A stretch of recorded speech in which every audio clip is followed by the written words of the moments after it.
Essula 49. Yakobo n'ayita abaana b'abasajja n'ayogera nti, mukuŋŋaane ndyoke mbabuulire ebiribabaako mu nnaku ez'enkomerero. Mukuŋŋaane muwuliremu abaana ba Yakobo, muwulire Isirayiri kitammwe. Lewubeeni, gw'oli mubereberye wange, buyinza bwange era amaanyi gange mwe gasookera, ekitiibwa ekisinga n'obuyinza obusinga. Omulebevu ng'amazzi tolisinga, kubanga walinnya ku kitanda kya kitaawo n'okigwagwawaza. Yalinnya ku kiriri kyange. Simyoni ne Leevi baaluganda, ebitala byabwe byakulwanyisa by'amaanyi. Ggwe emmeeme yange tojjanga mu lukiiko lwabwe.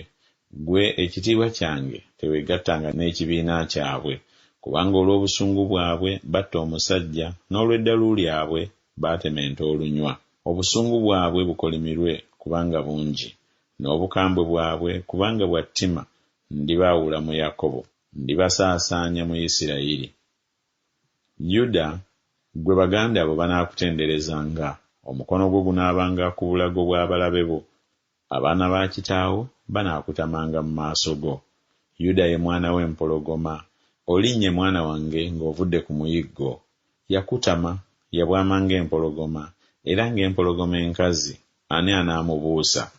Effumu lya kabaka terivenga ku Yuda, newaakubadde omuggo gw'oyo afuga teguuvenga wakati mu bigere bye, okutuusa Siiro lw'alijja, n'oyo abantu gwe banaawuliranga.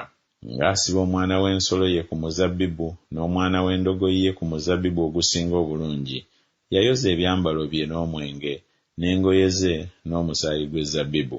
Amaaso ge ganaamyukanga n'omwenge, n'amannyo ge ganaatukulanga n'amata.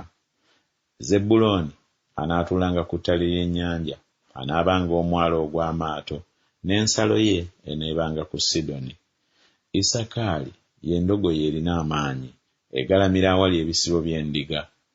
N'alaba okuwummulanga kulungi, n'ensi nga yakwesiima.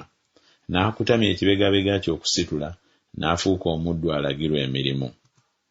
Ddaani anaasaliranga abantu be emisango, ye nga kye kika mu bika bya Isirayiri. Ddaani anaabanga omusota mu luguudo, embalasaasa mu kkubo, eruma embalaasi ebinuulo, n'okugalanjuka yeebagadde n'agalanjuka. Nindiridde obulokozi bwo, Ayi Mukama. Gaadi ekibiina kiri munyigiriza, naye alinyigiriza ekisinziiro kyabwe. Mu Aseri emmere ye eneebanga ngimu, anaaleetanga enva ennungi eza kabaka. Nafutaali y'empeewo esumuluddwa, ayogera ebigambo ebirungi. Yusufu ly'ettabi eribala ennyo, ettabi eribala ennyo awali oluzzi, abaana be babuna bbugwe. Abalasa obusaale baamunakuwaza nnyo, baamulasa baamuyigganya, naye omutego gwe ne gunywera n'amaanyi, n'emikono gy'engalo ze ne giweebwa amaanyi eri emikono gy'omuyinza wa Yakobo, omuva omusumba, ejjinja lya Isirayiri.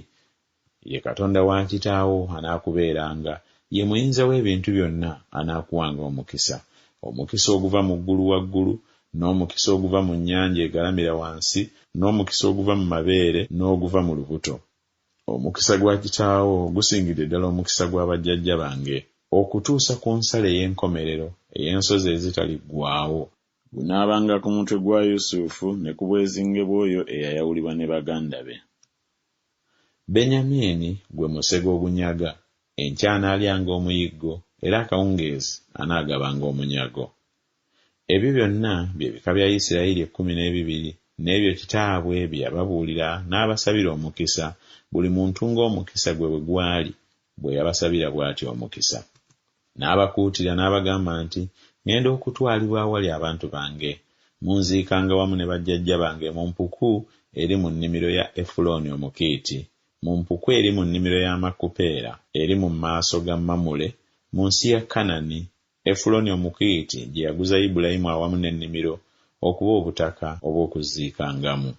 Eyo gye baaziika Ibulayimu ne Saala mukazi we, eyo gye baaziika Isaaka ne Lebeka mukazi we, era eyo gye naziika Leeya. Ennimiro n'empuku egirimu abaana ba Keesi gye baabaguza. Awo Yakobo yamala okukuutira abaana be, n'afunya amagulu ge ku kitanda, n'ata obulamu, n'atwalibwa eri abantu.